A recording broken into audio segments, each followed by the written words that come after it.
नमस्कार। बिहार में इस वक्त अगर कोरोना महामारी की रोकथाम में सबसे ज्यादा कोई कारगर उपाय दिखाई दिया तो वो लॉकडाउन था। जी हाँ, लॉकडाउन की शुरुआत 5 मई से की गई, उसके बाद 15 मई तक उसे रखा गया और उससे भी ज्यादा जब इसकी जरूरत पड़ी तो 25 मई तक इसका विस्तार किया गया।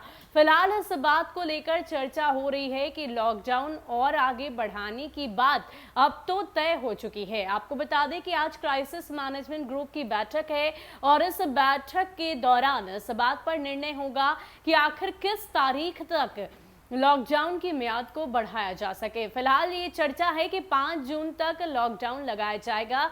हालांकि जिस तरीके से कोरोना संक्रमित मरीजों के आंकड़ों में गिरावट दर्ज की गई है और इसमें सबसे ज्यादा कारगर उपाय, सबसे ज्यादा चमत्कारी अगर कुछ साबित हुआ है तो वो है लॉकडाउन। और यही वजह है कि मुख्यमंत्री नीतीश कुमार ने अपने वायरल ऑडियो के माध्यम से भी इस बात के संकेत दिए थे। अब ऐसे में और क्या कुछ खबर है, आज क्राइसिस मैनेजमेंट ग्रुप की बैठक में क्या निर्णय लिया जा सकता है, पूरी खबर आपको विस्तार से बताते हैं। बिहार में कोरोना को रोकने में बहुत कारगर उपाय माना गया लॉकडाउन। 4 जून तक ये बढ़ सकता है। अभी 25 मई तक लॉकडाउन है। लॉकडाउन की तारीख को आगे बढ़ाया जाए या नहीं, इस पर विचार के लिए सोमवार यानी कि आज मुख्य सचिव त्रिपुरारी शरण की अध्यक्षता में क्राइसिस मैनेजमेंट ग्रुप की बैठक होगी। इसमें लॉकडाउन के मसले पर फैसला होगा।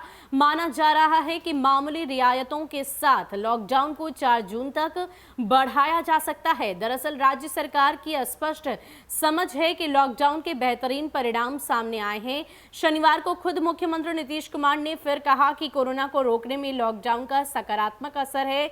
इस दौरान कोरोना का संक्रमण लगातार घटा है। हालांकि उन्होंने आगे के दिनों की संभावना के मद्देनजर और सतर्कता की भी दरकार बताई। मुख्य सचिव द्वारा जिलाधिकारियों से की गई बातचीत में कमोबेश सभी जिलाधिकारियों ने लॉकडाउन को अभी जारी रखने की बात की है। तो ऐसे में यही उम्मीद है कि सरकार कोरोना को थामने के आजमाए गए इस कामयाब हथियार यानी लॉकडाउन का इस्तेमाल फिलहाल जारी रखेगी। इस बार कोरोना की दूसरी लहर के दौरान पहली बार 5 मई को लॉकडाउन लगाया गया। यह 15 मई तक के लिए था। 16 मई से बढ़ाकर इसे 25 मई तक किया गया। फिलहाल अगर आंकड़ों से आपको समझाएं तो जिस तरीके से पिछले 22 दिनों में 14 से 3% पर संक्रमण दर आई है और ऐसे में अगर हम इसमें सबसे ज्यादा कारगर और चमत्कारी किसी चीज को माने तो वो है लॉकडाउन। बिहार में कोरोना की संक्रमण दर, नए मामले कम हो रहे हैं लेकिन मौतों का आंकड़ा कम नहीं हो रहा।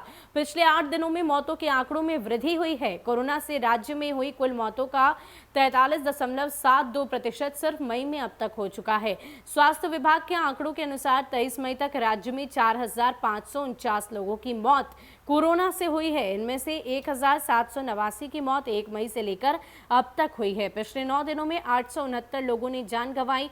मई में जिस तरह मौतें हो रही है उतनी अप्रैल में कोरोना की पीक में भी नहीं हुई। वहीं राज्य में संक्रमण दर 1 मई को 14.41 थी, 23 मई को घटकर 3% हो गई है, जबकि कोरोना के मामले 3 गुना कम हुए हैं।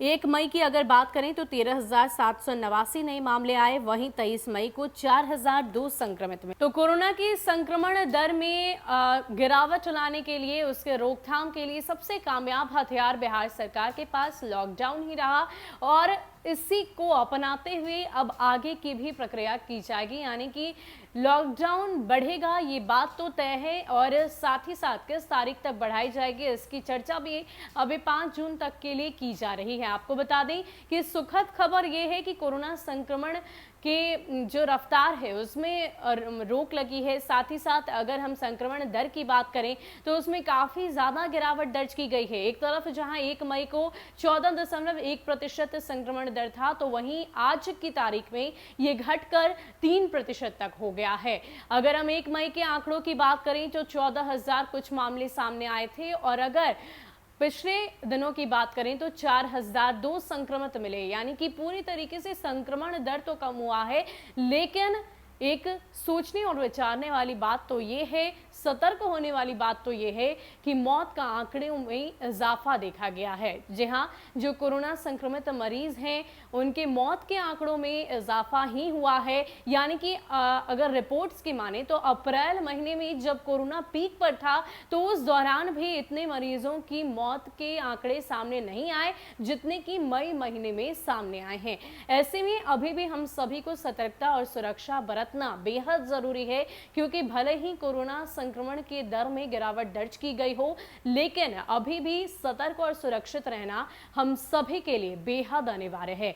इसलिए हम भी आपसे यही अपील करेंगे कि आप अपने घर में सुरक्षित रहें, सतर्क रहें, स्वस्थ रहें और अपने समाज की चिंता करें।